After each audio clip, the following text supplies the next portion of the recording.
Hi, this is Visi Pro 3 channel. In today's video, I will show you how to turn off dark mode on Messenger.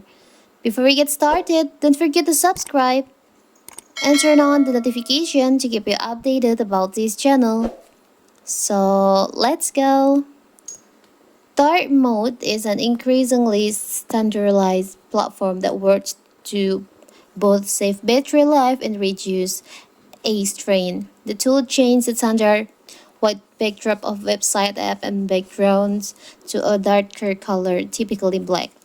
This requires less energy from the phone and less work from your eyes.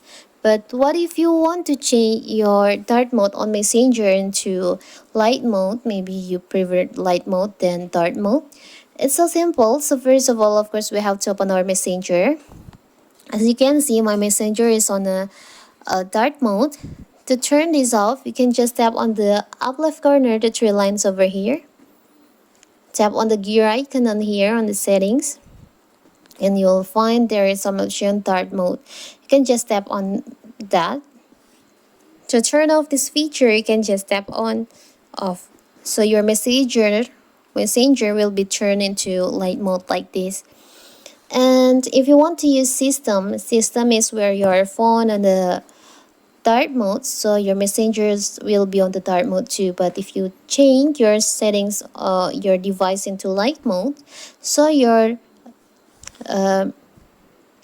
messenger will be also on the light mode. It's so simple, right? So that is how to turn off dark mode on Messenger. Don't forget to like and subscribe and turn on the notification to keep you updated about this channel. Thank you and see you.